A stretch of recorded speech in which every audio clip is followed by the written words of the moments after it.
자, 이제 3교시 강의를 시작하겠습니다.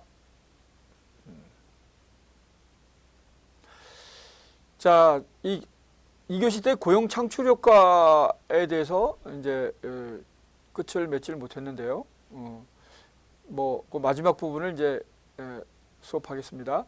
현지국의 입장에서는 이제 외국 기업의 진출로 인해서 직접적인 고용 효과뿐만 아니라 간접적인 고용 효과도 기대할 수 있는 것이죠. 자, 즉 외국 기업의 진출은 그와 연관된 산업군을 형성하는 국내 현지 산업에도 영향을 미치게 되고 이러한 산업의 발달을 촉진시키게 됩니다. 따라서 규모의 확대, 연관 산업의 국제 경쟁력의 강화, 연관 산업으로의 고용, 인력 흡수 등의 경제적 효과가 발생하게 되죠. 예를 들면은 자동차 산업의 경우도 있고 전자 산업의 경우도 있고 수많은 협력 부품 업체가 존재하는 것이죠. 그래서 이런 것들이 이제 연관 산업이 되는 것이죠. 자, 그래서 결국 고용 창출 효과는 직간접으로 결국 영향을 미치게 됩니다. 자, 이제 두 번째는 이제 고용 감소 효과입니다. 고용 감소 효과는 외국 기업의 현지국 진출로 인해서 직간접으로 고용이 증대되는 반면에 우리가 이제 앞에서 살펴봤죠. 현지국의 해당 산업 및 대체 관계에 있는 산업에서는 외국 기업의 진출로 인해서 경쟁력을 구비하지 못할 경우에 결국은 현지국 기업의 도산이 예상되고 현지국 기업의 도산은 곧 현지국 고용 인력의 감소라는 결과를 야기시키게 됩니다. 외국 기업이 이제 후진국에 진출할 경우에 후진국의 산업이 노동 집약적인 데 반해서 외국 기업의 생산 설비는 노동 비용을 절약하기 위해 다수의 기계를 사용한다면 기존에 현지국 기업이 채용하고 있던 만큼의 고용은 기대하기 어렵게 되죠. 또한 현지국 기업과 의존, 대체적 관계에 있는 기업들도 경쟁력을 상실하게 돼서 결국 고용 효과의 감소는 예상보다 훨씬 크게 나타날 수 있습니다.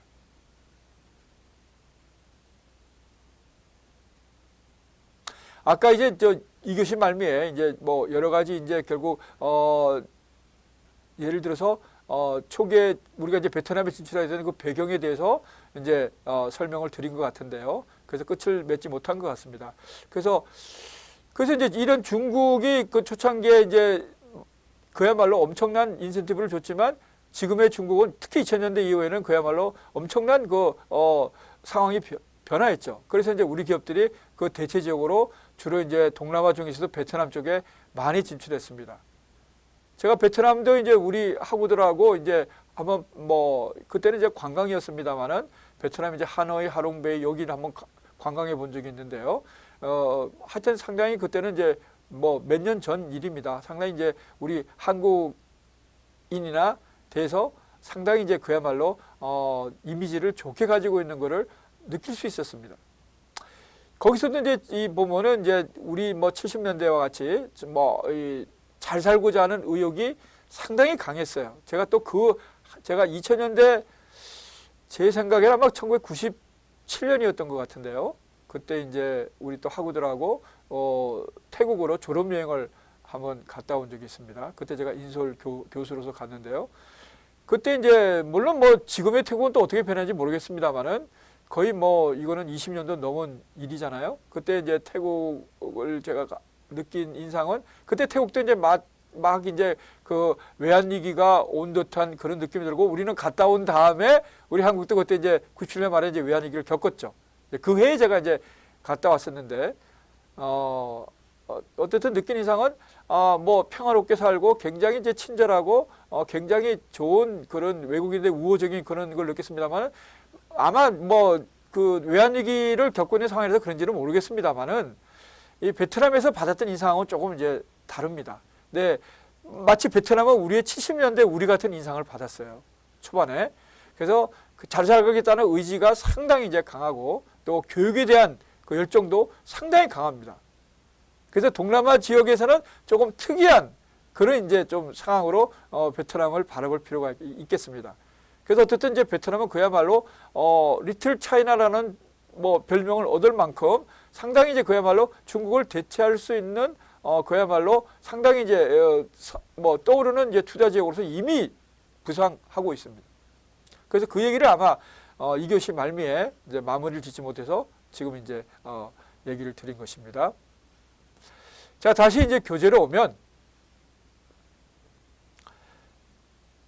세 번째는 이제 고용의 안정성입니다. 고용의 안정성은 이제 현지국 정부가 국내 산업의 발전을 위해서 노력하는 또 다른 이유는 고용의 안정성 때문에 이건 뭐 당연한 얘기죠. 결국 뭐 제가 코로나19 사태 때문에 지금 전 세계가 그야말로 뭐 그게 일시적이었으면 좋겠습니다만은 지금 뭐 이렇게 또 소셜 디스턴싱, 사회적인 거리두기, 그 다음에 좀 이제 외부에서 이제 모이는 거를 결국 이제 제한시키기 때문에 결국 우리가 경제 활동도 상당히 위축되고 있지 않습니까? 거기에 따라서 주로 뭐 일부 뭐 소규모 제조업체나 아니면 뭐 이 일부 뭐 음식 숙박업을 비롯한 자영업, 그다음에 여행도 지금 상당히 제한적이지 않아요? 그러니까 이런 것들로 인해서 지금 일시적인 실직이나 아니면은 뭐 그게 불행하게도 좀 중장기로 간다면 상당히 불행한 일인데, 그래서 결국 각국이 세계 각국이 이거 뭐 공통된 현상입니다만은 지금 현재 고용이 상당히 이제 그 위기에 처해 있는 상황이죠.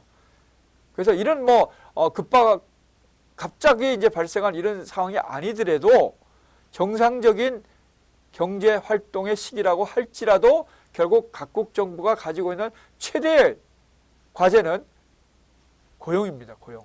결국 고용이 이루어져야 결국 소득이 발생하는 것이고, 소득이 발생해야만 수요가 나타나는 것이고, 수요가 나타나야지만 기업이 결국 생산 그 과정이 돌아가는 것이고, 거기에 따라서 수익이 발생할 수 있는 것이고, 이것이 다시 고용을 유지하거나 정지시킬 수 있어서 이거는 이제 선순환적인 경우죠. 고용이 악한다면 또 악순환적인 반대의 과정으로서 이제 나타나는 것이죠. 그래서 결국 이제 고용은 그야말로 개인의 경제 생활의 생사를 좌우하기도 하지만 국가 경제 전체적으로도 엄청난 그야말로 중대한 과제요 목표가 될 수밖에 없습니다. 자, 다시 교재로 오면 외국인 기업은 대개 현지국의 경제, 사회, 정치적인 상황의 변화에 매우 민감하게 반응하게 됩니다. 예를 들면 수익성이 보장되지 않을 경우에는 용이하게 현지국에서의 철수를 결정하게 되죠. 그러나 현지국 기업은 현지국에 기반을 두고 경제활동을 하므로 그 근거를 상실하지 않기 위해서 이러한 변화가 있다고 할지라도 결국 업계에 쉽게 기업의 경영활동을 포기하지 못하게 됩니다. 따라서 현지국 정부 입장에서는 고용의 안정성을 고려할 때 결국 현지국 기업의 성장을 선호하게 되는 것이죠. 1980년대 후반에 우리 한국에서 노사분규가 굉장히 심화되었는데요. 이렇게 심화되고 노동임금의 상승이 또 급격하게 이루어지던 시기였습니다. 자, 이런 시기에 국내 기업들은 이 같은 난관을 극복하기 위해서 나름대로 노력하였지만 한국에 진출했던 외국 기업들은 한국 근로자들의 저임 노동력의 활용이라는 경제적 이점이 사라지게 되면서 철수해서 중국과 동남아 국가로 생산기지를 이전한 바 있습니다. 자, 이제 세 번째 산업 조직적 효과에 대해서 살펴보겠습니다. 이제 다수의 국가들이 결국 경제 발전 단계를 경공업, 중화공업 및 제조업, 경공업에서 이제 중화공업 및 제조업으로 나가게 되고, 중화공업 및 제조업에서 다시 첨단 산업으로 나가는 것이 결국 경제 발전 단계로 인식하고 있습니다. 실제로 이제 선진국과 후진국의 분류도 뭐 선진국, 중진국, 후진국 이렇게 분류하는 것도 이러한 경제 발전 단계 기준에서 이루어진다고 볼 수 있겠습니다.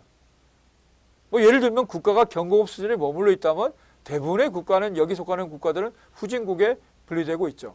또 국가가 중화공업 및 제조업에 머물러 있다면 개발도상국이나 중진국에 머물러 있을 수밖에 없습니다.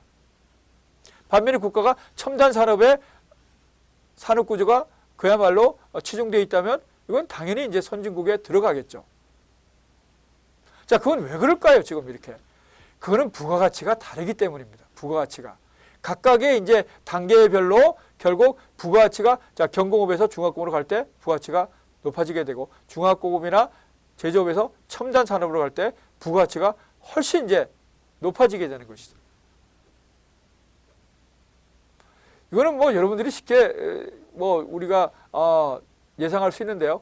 저는 이제 여러분들이 잘 알다시피 이제 나이가 65세이기 때문에 제가 이제 학교를 다녔던 시대는 뭐 대부분 경공업, 중화공업이 제조업 이런 시기였습니다. 주로 이제 제가 대학을 다닐 때는 그러니까 지금은 이제 보면은 뭐 그야말로 우리가 일부 첨단 산업에 있어서도 상당히 이제 좀 경쟁력을 가지고 있고 이번에 코로나19 사태를 보면서 우리의 이제 그 진단 키트가 그야말로 상당히 이제 전 세계로부터 찬사를 받지 않았습니까? 이런 의학 부분에 있어서 또 이거에는 그야말로 이제 첨단 분야라고 할 수 있는데요. 비교적 이런 바이오 분야, 이런 분야뿐만 아니라 기타 일반 전자제품, 디스플레이 제품에서도 우리의 삼성전자나 LG가 세계를 휩쓸고 있지 않습니까? 자, 이런 것들이 우리가 이제 그야말로 나름대로의 고부가치가 높은 첨단 산업으로 갔기 때문에 우리가 1인당 소득이 3만 달러를 넘어설 수 있었던 것입니다. 제가 여러 번 언급했습니다만은 제가 80년대 미국에 갔을 때 TV를 사러 이제 가보면은 참 지금과는 금속지감이죠. 그때는 이제 불안간 TV 시대였죠. 그래서 이제 항상 전자제품, 특히 이제 TV를 파는 상가에 가면은 항상 일본의 소니 제품이 가장 핵심적인 위치에 있었습니다. 가격도 가장 비싼 편에 들어갔고요. 그 다음에 이제 미국의 다른 제품들, 또 일본의 다른 전자기업들, 그 다음에 유럽의 일부 제품들, 그 다음에 제일 구석으로 가면 우리나라의 그 삼성이나 럭키금성, 지금은 이제 LG가 그때는 골드스타, 영어로는 골드스타, 우리말 럭키금성이었습니다. 예를 들면 19인치 칼라 TV가 제 기억으로는 소니가 한 300달러였다면 정확한 금액은 제가 모르겠습니다. 이제 대체적으로 이제 기억해서 말씀드리는데요. 소니가 한 300달러였다면 우리 기업들이 한 100달러대 초반, 120에서 150달러 가지 않았나 이런 생각이 들어요. 거의 같은 사양의 거의 소니의 절반 내지는 절반 이하의 값에 팔리고 있었습니다. 물론 그 당시에 이제 여러분들은 모르겠습니다만은 제 기억으로는 상당히 이제 이제 그 디자인이나 그 다음에 색상 면에서 상당히 우리가 이제 일본의 소니에 비해서는 뒤졌었죠. 지금은 어떻습니까? 이제 브라운관 시절에서 그야말로 평판 TV에서 그야말로 우리가 디스플레이 제품으로 넘어갈 때 결국 우리가 그야말로 소니는 물론이거니와 기타 일본 업체들을 다 제치고 세계 1, 2위를 우리의 삼성전자와 지금 럭키금성이 이제 LG로 바뀌었습니다만 LG가 지금 휩쓸고 있지 않습니까? 자, 이런 것들이 이제 첨단으로 갔기 때문에 가능한 것이죠. 만약 그렇게 가지 않았다면 어떻게 됐겠습니까? 또 지금 전자를 얘기했습니다만은 자동차도 마찬가지죠. 제가 유학했던 85년, 6년에 포니2에 머물렀다면 지금 우리가 어떻게 됐을까요? 우리 현대자동차뿐만 아니라 우리의 수준이 결국 중진국에 머물렀겠죠. 중진국에. 그러나 당당히 제가 이제 대표적으로 삼성전자와 현대차를 얘기했습니다. 기타 다른 기업들도 얼마든지 예를 들 수 있습니다. 예를 들면 포항제철이라든가 그다음에 우리 SK라든가 많이 있죠. 한화, 그다음 롯데케미칼 등등등등. 이런 한 20여 개가 넘는 글로벌 기업 내지는 글로벌 인류 기업이 있었기 때문에 우리가 10,000달러, 20,000달러, 30,000달러를 돌파할 수 있었던 거죠. 그래서 대개 1인당 GDP의 선진국의 진입 조건이 30,000달러거든요. 그래서 제가 말씀드린 적이 있습니다만 적어도 경제적으로는 우리가 이미 선진국 대열에 진입했다는 것입니다. 물론 선진국의 조건이 경제적인 거에만 있지는 않죠. 경제적인 것이 우선 필요한 조건이고 왜냐하면 가난한 나라가 어떻게 선진국이 될 수 있겠습니까? 선진국 치고 가난한 나라가 있습니까? 그렇기 때문에 일단 가장 필요한 조건은 경제적인 조건이고 그 외에 이제 사회 문화적인 이런 조건들이 따라와야 된다는 것이죠. 우리가 흔히 말하는 민도 여러 가지 이제 보면은 법률 준수라든가 사회 안정성 그다음에 이 민주주의의 성숙 정도 갈등을 해결하는 여러 가지의 사회적인 방법들 이런 것들이 또한 선진적의 진정한 의미의 우리가 선진국이라고 할 수 있는 것입니다. 자, 우리가 이제 거기는 아직까지 좀 미흡하죠. 경제적인 것도 좀 더 발전돼야 되지만 다른 부분들은 좀 더 이제 상당히 이제 발전돼야 되겠습니다. 물론 지금까지 해온 것만으로도 물론 전 세계 찬사를 받고 있습니다만은 우리가 이제 좀 더 발전돼야 될 필요가 있죠. 자, 다시 이제 이 교재로 오면요. 뭐 선진국과 후진국 분류도 지금 경제 발전 단계 기준에서 이루어지고 있다고 볼 수 있죠.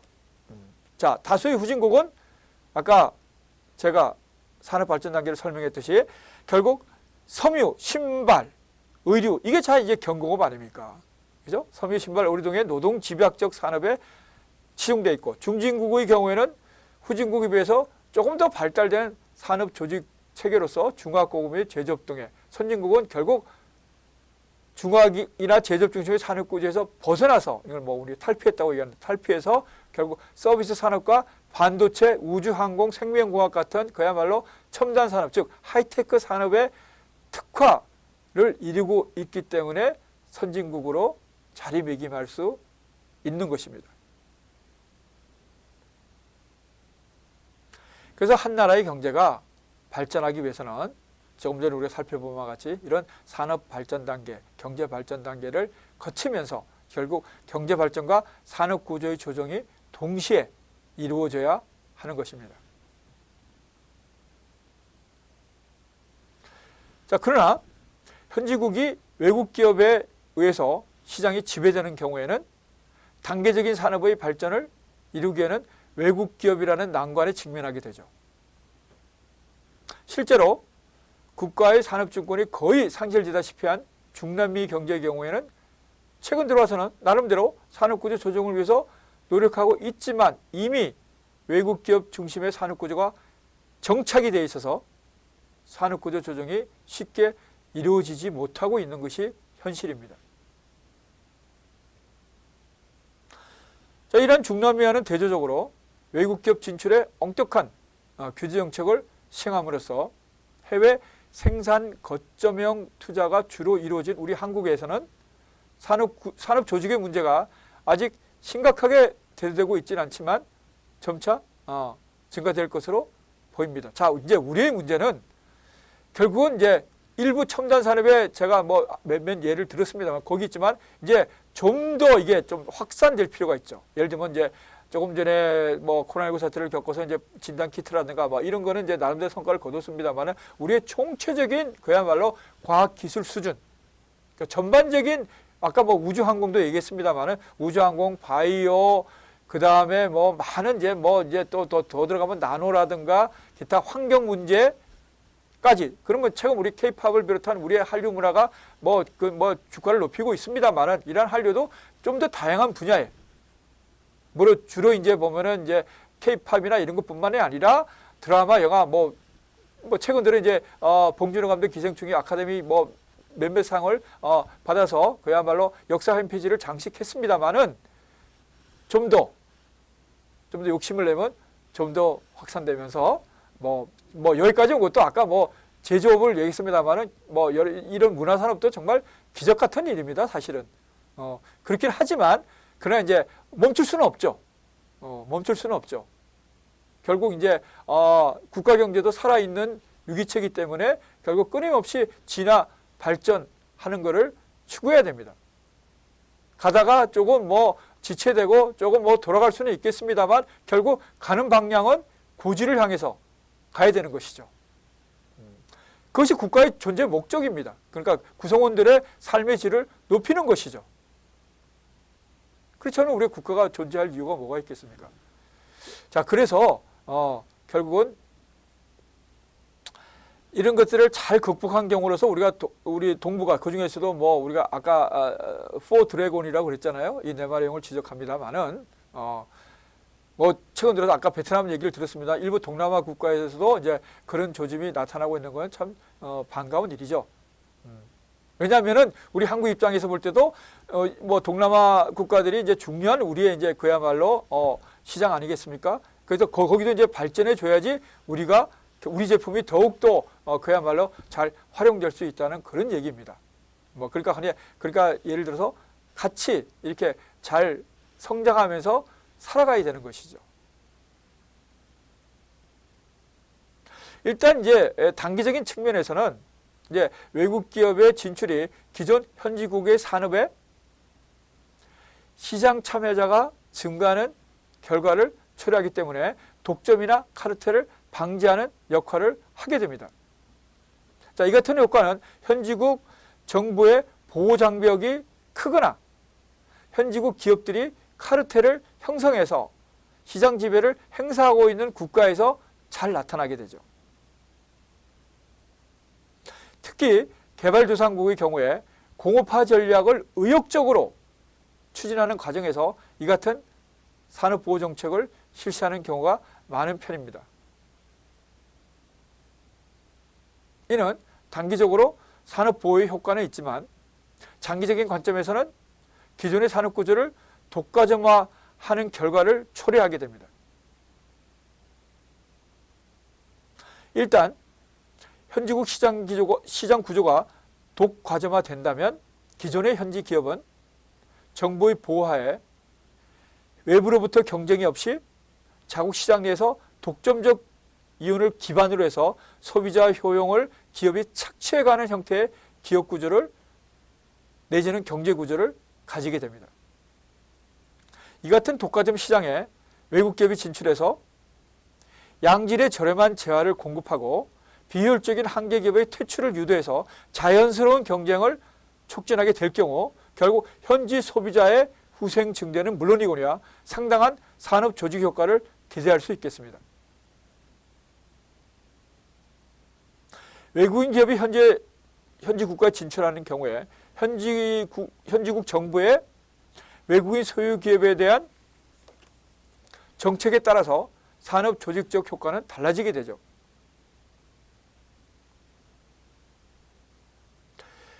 외국인 기업들의 현지 시장 진입에 긍정적인 반응을 보였던 중남미 국가들은 결국 외국 기업에 대해 통제를 하지 않음으로써 결국 현지국 기업들이 막대한 자본과 기술력을 가진 외국 기업의 경쟁력이 상실하게 돼서 시장에서 퇴출당하게 되고 결국 외국 기업들에 대한 독과점화가 이루어진 것은 우리가 앞에서 이미 살펴본 바 있습니다.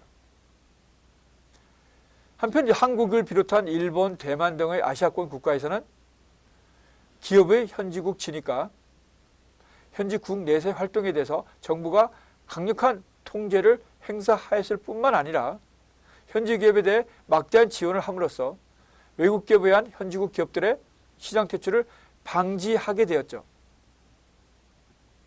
그 결과 중남미 국가들에 비해서 한국, 일본, 대만 등 아시아권 국가들이 결국 현지국 기업의 자체적인 경쟁력을 확보할 수 있게 되었고 자국의 산업 구조에 대한 외국 기업들의 지배를 방지할 수 있게 되었습니다.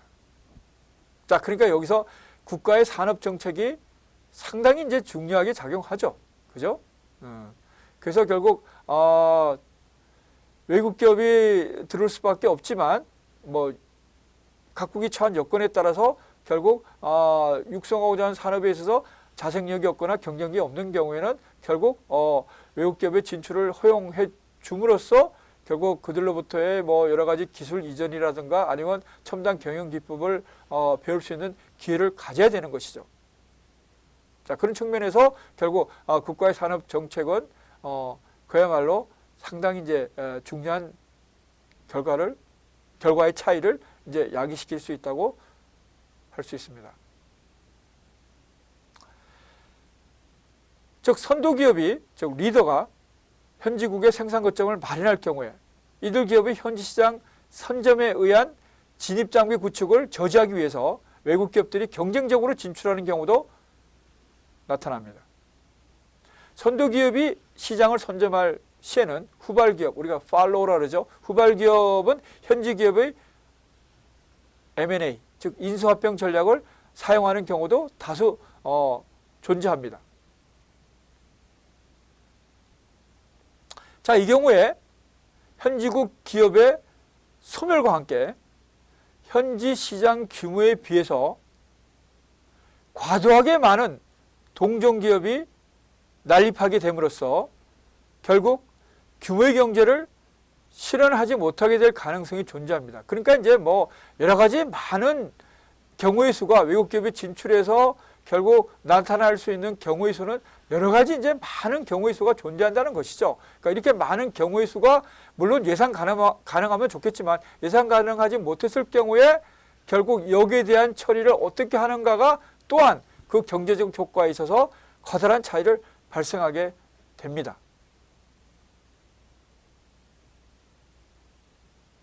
자, 이제 8주차 국제투자의 강의는 여기서 마치겠습니다.